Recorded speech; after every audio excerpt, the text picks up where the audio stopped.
Why a U.S. submarine sank an Iranian warship near Sri Lanka. On March 4, 2026, a torpedo fired from a United States Navy submarine struck the IRIS Dena, one of Iran's newest and most modern warships, approximately 40 nautical miles off the southern coast of Sri Lanka. Not in the Persian Gulf, not in the Arabian Sea, not anywhere near the Middle East. Off the coast of Sri Lanka, in the Indian Ocean, over 2,000 miles from Iran. 180 sailors were on board. 32 were rescued, many critically wounded. Over 100 remain missing. This single attack changed the entire scope of the conflict between the United States and Iran. It proved that Operation Epic Fury is not confined to the Middle East. It demonstrated that U.S. submarine forces can find and destroy targets essentially anywhere on the planet. And it raised a question that every navy in the world is now grappling with. If the United States can track and sink your warship in the middle of the Indian Ocean, where exactly are you safe? The answer, it appears, is nowhere. Subscribe if you want to follow this story and the broader naval conflict as it develops. Let's break this down. To understand why this strike matters so much, we need to start with the ship itself. What was the IRIS Dena, and why was it so far from home? The Dena was a Moj-class frigate, also known as Jamaran class. These are Iran's most capable domestically produced warships. Let me walk you through what that means, because the specifications tell an important story about Iran's naval ambitions and limitations. The Moj class displaces approximately 1,500 tons. That makes it a relatively small warship by global standards. For comparison, an American Arleigh Burke-class destroyer displaces about 9,000 tons, 6 times heavier. A Chinese Type 054A frigate displaces about 4,000 tons. Even by regional standards, the Moj class is modest in size. The ship measures 95 meters in length, roughly 312 feet. It's powered by twin diesel engines that give it a maximum speed of about 30 knots. The crew complement is approximately 140 to 180 personnel, depending on the mission. For armament, the Moj class carries a Fajr 27-76mm main gun on the bow. 8 Noor anti-ship missiles are mounted amidships. These are Iranian copies of the Chinese C-802 missile, a sea-skimming weapon with a range of about 120 kilometers. For air defense, the ship carries 4 Sayad-2 surface-to-air missiles. And for anti-submarine warfare, 2 300-324mm torpedo tube launchers are fitted. It also carries a helicopter landing pad on the stern, though it lacks a full hangar for sustained helicopter operations. The ship has basic electronic warfare systems and a combat management system that Iran developed domestically.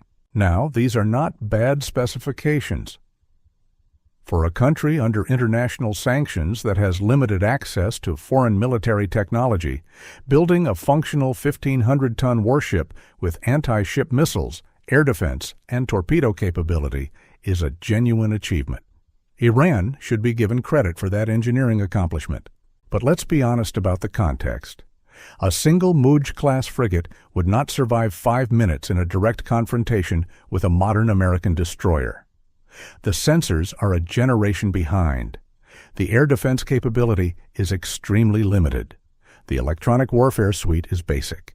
Against a Mark 48 torpedo launched from a submarine, it cannot detect.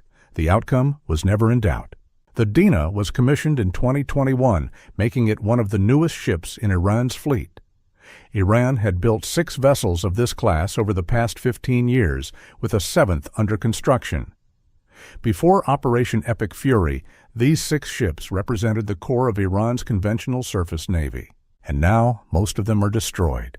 So, what was the Dena doing off the coast of Sri Lanka? The answer involves a multinational naval exercise and a fateful coincidence of timing. The exercise was called MILAN 2026.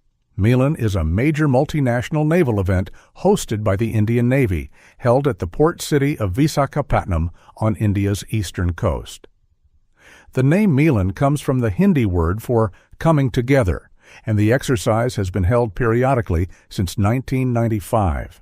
MILAN 2026 ran from February 17th to February 26th.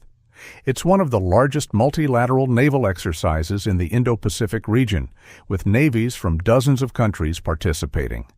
The exercises include formation sailing, communication drills, search and rescue operations, and various other naval cooperation activities. The United States itself participated. The Navy sent a P-8A Poseidon Maritime Patrol and reconnaissance aircraft from Patrol Squadron 4, based out of Whidbey Island, Washington. The P-8A is a modified Boeing 737 packed with advanced sensors, sonobuoys, and radar systems. Its primary mission is hunting submarines and tracking surface ships across vast ocean areas. Remember that detail. It becomes relevant later. Iran sent the IRIS Dena. This was a prestige deployment, a chance to show the flag on the international stage, demonstrate that Iran's Navy could operate thousands of miles from home and participate alongside other navies as an equal partner. For Iran, sending a warship to Milan was a statement about its naval ambitions and its aspiration to be taken seriously as a maritime power. The exercise ended on February 26th. The Dena began its long journey home, sailing south around the tip of India and then west through the Indian Ocean toward the Gulf of Oman and eventually Iran. 2 days after the exercise ended, on February 28th, Operation Epic Fury began. This timing is critical. When the first Tomahawk missiles started hitting Iranian naval bases, the Dena was somewhere in the Indian Ocean, far from Iranian waters, far from any friendly air cover, and completely alone. The ship was exposed, and someone was watching. Let's talk about how the United States likely found and tracked the Dena across thousands of miles of open ocean. Because this is where the real story of American naval superiority lies, not just in weapons, but in the ability to see everything, everywhere, all the time. The U.S. military operates the most comprehensive ocean surveillance network in history. It consists of multiple overlapping systems that work together to create a detailed, real-time picture of every significant vessel on the world's oceans. First, there are satellites. The National Reconnaissance Office and the National Geospatial Intelligence Agency operate constellations of imaging and signals, intelligent satellites that can detect and identify ships from orbit. Synthetic aperture radar satellites can spot vessels regardless of cloud cover or darkness. Electro-optical satellites can photograph ships with enough detail to identify their class and sometimes their hull number. Second, there is signals intelligence. Every ship emits electronic signals, radar emissions, radio communications, navigation system broadcasts. The National Security Agency and Navy Signals Intelligence assets can intercept and geolocate these emissions, building a track of a ship's movements even when it's thousands of miles from the nearest friendly vessel. Third, there are maritime patrol aircraft. The P-8A Poseidon, the same type of aircraft the U.S. sent to Milan 2026, is specifically designed for this mission. It carries a multi-mode radar that can scan enormous areas of ocean, an acoustic system that drops sonobuoys to listen for submarines, electronic sensors that detect radar and radio emissions, and an infrared detection system. A single P-8A can survey thousands of square miles of ocean in a single sortie. Here's an interesting coincidence. The U.S. had P-8A aircraft at Milan 2026, the same exercise the Dena attended.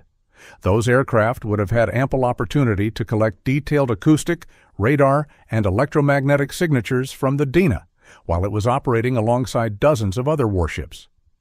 In the intelligence world, this is called fingerprinting, collecting the unique electronic and acoustic characteristics of a specific ship so it can be identified and tracked later. Whether the P-8As at Milan were specifically tasked with fingerprinting the Dena, or whether it was simply a convenient intelligence-gathering opportunity, is something we'll likely never know.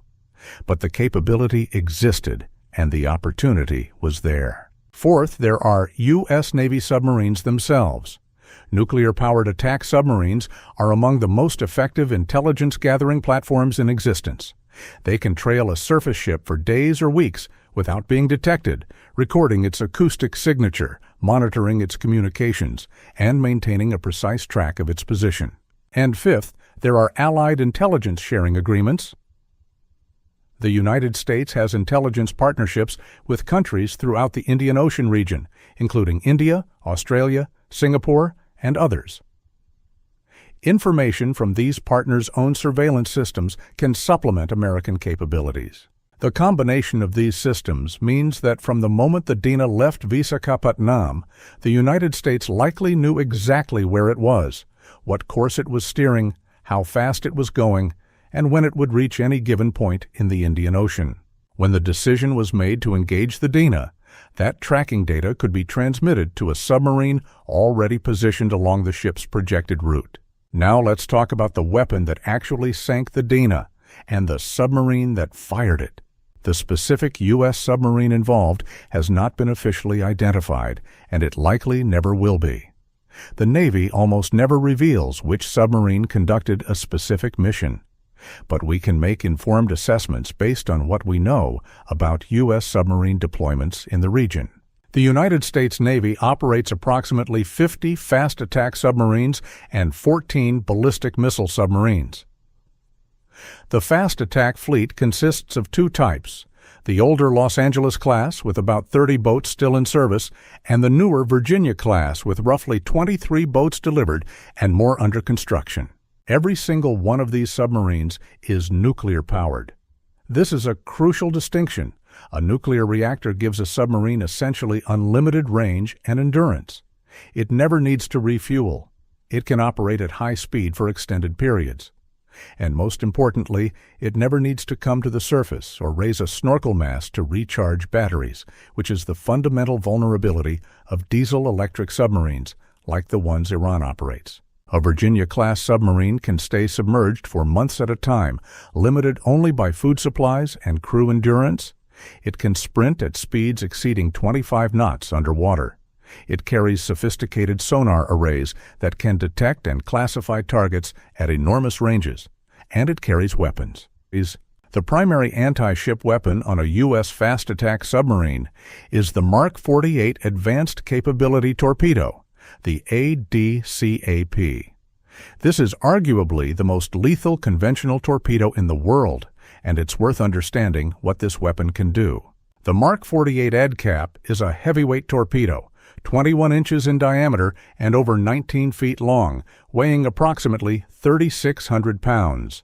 It's propelled by a piston engine that runs on a monopropellant fuel called auto fuel, giving it speeds in excess of 55 knots.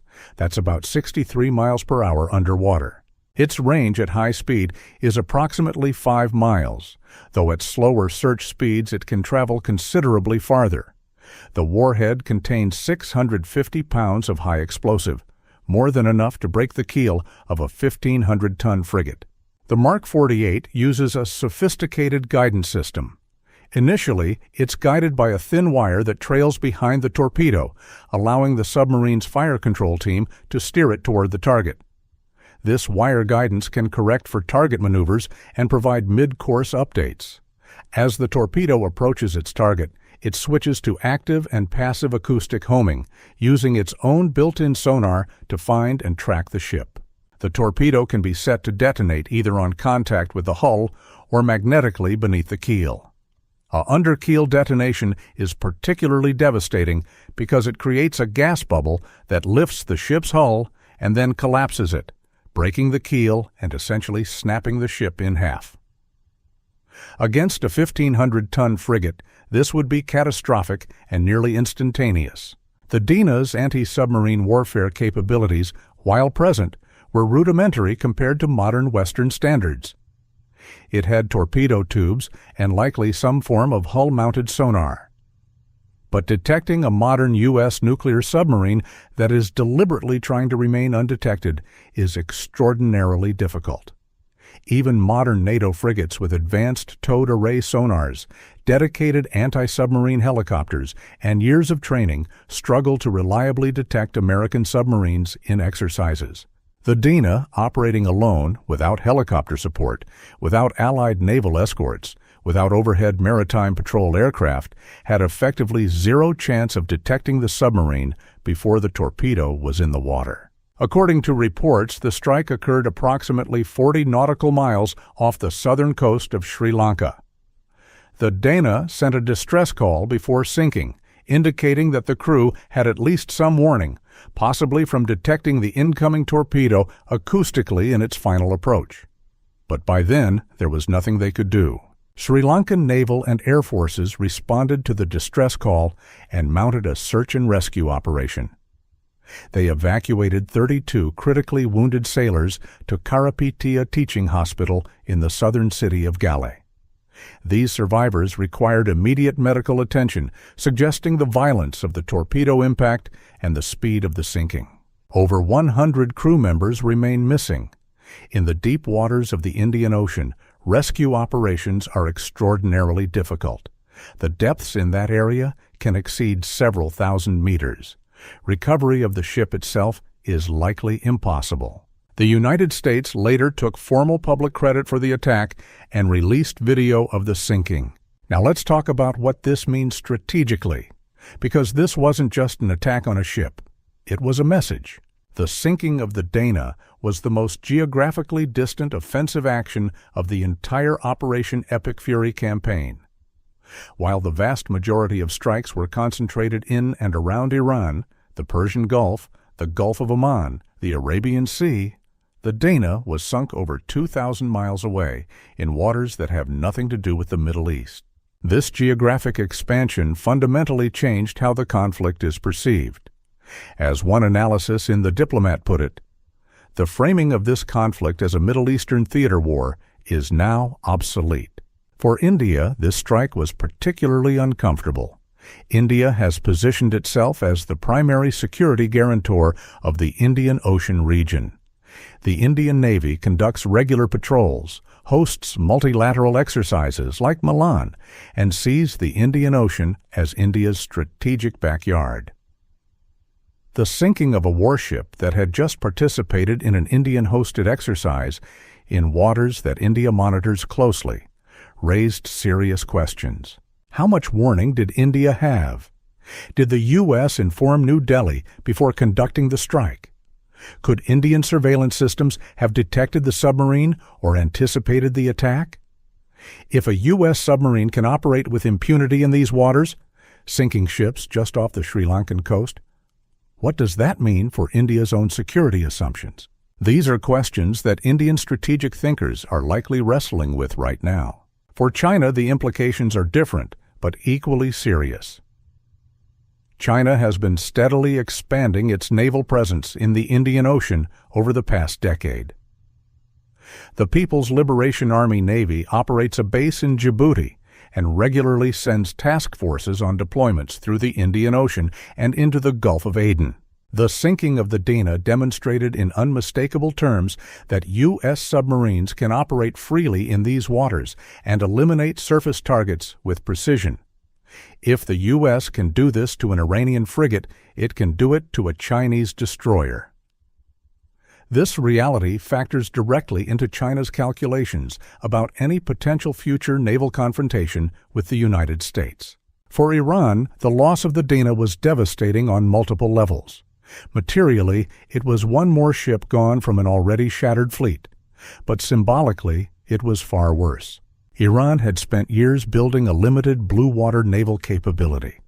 The ability to send warships to international exercises, to transit the Indian Ocean, to show the Iranian flag in distant ports. This was a source of national pride and strategic signaling. The Dena's participation in Milan 2026 was exactly this kind of prestige deployment. The destruction of the Dena proved that operating beyond the Persian Gulf without adequate protection isn't a demonstration of strength. It's a demonstration of vulnerability. Iran's blue water aspirations died with the Dena. And for the broader international naval community, this strike delivered a stark and unambiguous lesson about the dominance of submarine warfare in the modern era. Surface ships are visible. They can be tracked by satellite, by radar, by aircraft, by other ships. Their position is rarely a secret. They move at speeds that make evasion from fast-moving torpedoes or missiles difficult, and they are relatively fragile compared to the weapons designed to sink them. Submarines, by contrast, are invisible. A nuclear submarine operating at depth is virtually undetectable by anything other than another submarine or a very lucky maritime patrol aircraft at exactly the right place and time. The submarine can choose when and where to engage. It can wait for days in ambush. It can follow a target for hundreds of miles, gathering intelligence before launching an attack. This fundamental asymmetry, visible ship versus invisible submarine, has existed since World War I. But the technology has evolved to make the asymmetry even more pronounced. Modern nuclear submarines are quieter than ever. Their sonar systems can detect targets at enormous ranges. Their torpedoes are faster, smarter, and more lethal than at any point in history. The Dena almost certainly never knew the submarine was there. The first indication its crew had of the attack was likely the sound of a torpedo at close range, and by then there were perhaps 30 to 60 seconds before impact. Not enough time to evade, not enough time to launch countermeasures, barely enough time to sound the alarm. This is the terrifying reality of submarine warfare. The most dangerous threat is the one you never see coming. It's worth noting that this wasn't the only sign the conflict was spreading beyond the Middle East. In the first few days of Operation Epic Fury, Iran lashed out across a remarkable geographic area. Ballistic missiles and drones struck Israel, the UAE, Qatar, Bahrain, and Kuwait. Over 500 drones were launched against the UAE alone. A drone struck a British Royal Air Force base on Cyprus, bringing the conflict to European territory. An Iranian missile reportedly hit Turkish territory, prompting a formal diplomatic protest from Ankara. Oil prices surged as the Strait of Hormuz saw commercial traffic plummet from 24 ships per day to just 4. Global energy markets were thrown into uncertainty, and in the Indian Ocean, the sinking of the Dena proved that the battlefield has no fixed boundaries. The Sri Lanka strike also demonstrated something about the rules of engagement in this conflict. The Dena was a warship of a nation the U.S. was actively at war with, but it was in international waters near a neutral country, having just participated in a multinational exercise. The fact that the U.S. chose to engage it anyway, and publicly claimed credit afterward, shows that operational necessity overrode any diplomatic delicacy about the location. There are interesting legal and diplomatic dimensions here. Warships of belligerent nations are legitimate military targets under international law, regardless of their location in international waters. The U.S. was within its legal rights to engage the Dena, but the political sensitivities, especially regarding India and Sri Lanka, are real and ongoing. Sri Lanka was suddenly thrust into the conflict as a participant in the rescue operation. Sri Lankan hospitals treated wounded Iranian sailors. Sri Lankan waters became a war zone, even if briefly. This was not something Colombo wanted or anticipated, and it highlights how modern conflicts can spill across borders in unexpected ways. Let me bring this back to the core lesson for anyone interested in naval warfare and strategy. The IRIS Dena sailed to India as a symbol of Iran's naval ambitions. It was meant to show that Iran could operate on the world stage, far from its home waters, as a competent and capable maritime power. Instead, it became a demonstration of the opposite. A 1,500-ton frigate, operating alone in the open ocean, without air cover, without anti-submarine escorts, without Allied support, is not projecting power. It's offering a target. Against the U.S. Navy's submarine force, arguably the most lethal and silent component of any military in the world, the Dena was operating on borrowed time from the moment Operation Epic Fury began. The crew may not have known it, but somewhere beneath the surface of the Indian Ocean, a submarine commander already had the solution. The lesson is simple and ancient, but it has never been more relevant than it is today. In naval warfare, the most dangerous threat is the one you cannot see. The submarine remains the apex predator of the ocean, and the United States operates the largest, most advanced, and most experienced submarine fleet on Earth. If this analysis was valuable to you, subscribe and hit the notification bell. I'm covering Operation Epic Fury, the future of submarine warfare and naval strategy in depth. New videos are coming frequently as this historic conflict continues to develop. I'll see you in the next one.